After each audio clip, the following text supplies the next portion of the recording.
Well, Ron, thank you for giving your time with us today, and why don't we start with what brought us together? Well, as you know, my profession, my business, my passion is showing people with home-based businesses how to qualify for the tax breaks that they don't know about. They can save them a lot of money, and showing people who don't have a home-based business how much they can save by getting into one. But it's rare, in fact, I'd say probably never have I ever come across a company like yours that takes such a proactive approach where you're teaching people the tax deductions, how to really understand what they qualify for and how to keep the right records and all that from the very beginning, from the day they join the company. And that's what impressed me about this company, and that's why I want to be here for this interview. Well, thank you very much indeed. That's a heck of a compliment coming from you. I thoroughly appreciate that. And I know that you're going to save our viewers a whole bunch of money on their taxes. Well, why don't we cut to the chase and get to the specifics of what people need to do to get that $3,000 to $6,000 back on their taxes, so that it will cover the 100% of the cost of starting and running a home-based business. Well, there are really only a few simple steps.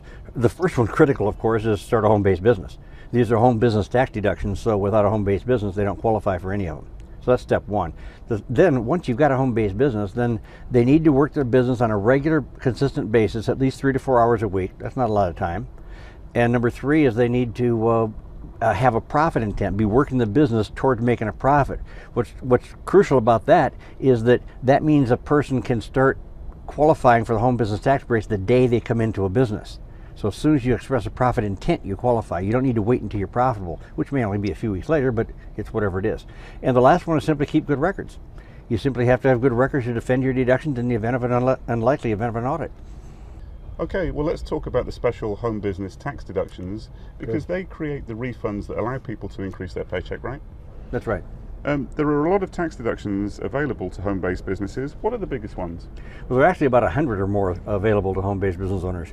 But I've been teaching this and studying this information for about a decade, and you don't need to know all those. It's my conclusion that if you understand just 6, that alone will put enough cash in your pocket to come to the $3,000 to $6,000 that most people can get with a home-based business.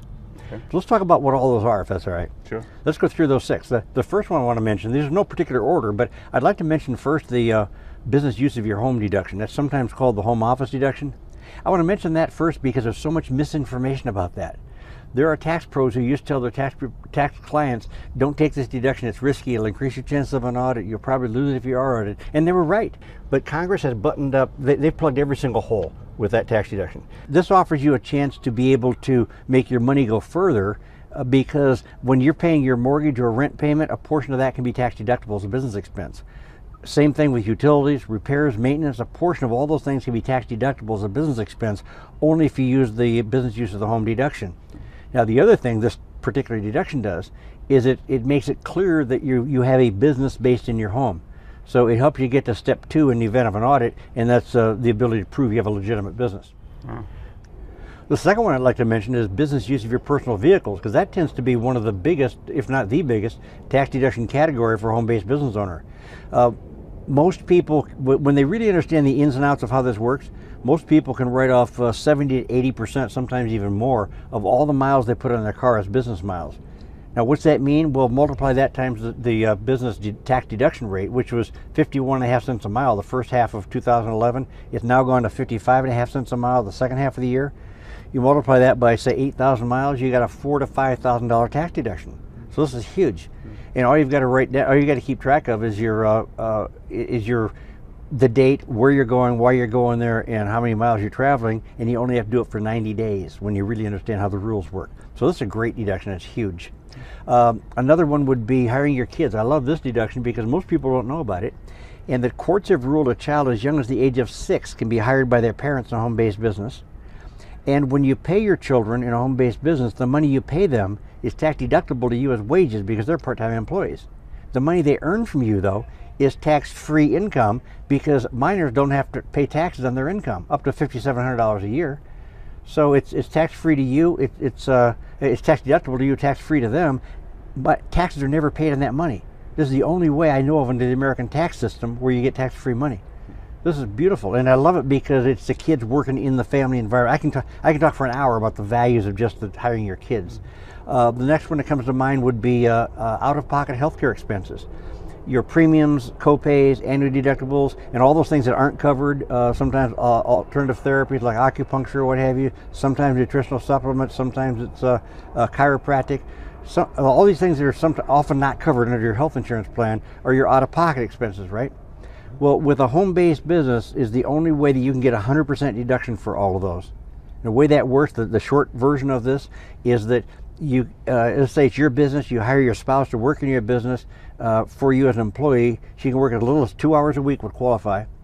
And now that she's an employee and you're the employer, employers can give employees employee benefits, right? Mm-hmm. So you give her an employee benefit called a medical reimbursement plan, which says as long as you're working for me, I'll reimburse you for all out-of-pocket health care expenses that you incur, that are incurred by you or any member of your immediate family, which includes you and the kids. Yeah. So you just made every penny of your out-of-pocket health care expenses tax deductible as a business expense.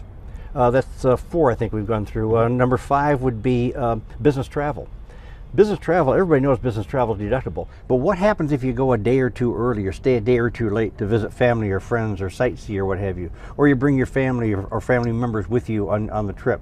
So combining business with pleasure, what happens then? Well, that was fuzzy for a long time, but now the IRS has been forced by Congress to make those rules crystal clear, and now it's possible for you to plan your trip before you leave on it. If you plan it correctly, you can write off the vast majority, if not all of your trip as a business expense, even if that trip would have been a vacation. You can plan it in advance in a way that qualifies as a business trip legally under the new tax system. The last example is business entertainment. Now, the 2 things I want to mention about that: there are 2 types of entertainment expenses that you can write off. One is called business meetings, direct business discussions. The other is called associated entertainment, which is entertainment associated with the business meeting, but it's not part of it. An example would be that you and I play tennis in the morning, and then we have a business discussion over lunch at noon. The tennis would be associated entertainment. The business discussion over lunch would be the business meeting. Well, it used to be that the associated entertainment had to take place immediately before or after the business discussion in order to qualify. Now it's any time during the same 24-hour day. So that's gotten a little looser. The other thing that's changed about business entertainment is that meal type entertainment, taking somebody out to dinner.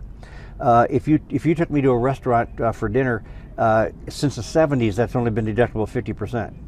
But there are now 3 ways in which you can write off 100% of it. And one example is invite me into your home instead. Instead of going to a restaurant, bring me into your home. 100% of the food and beverage that you buy for that entertainment becomes tax deductible. So that's changed. So the rules have changed, and when they changed, they got clearer and clearer.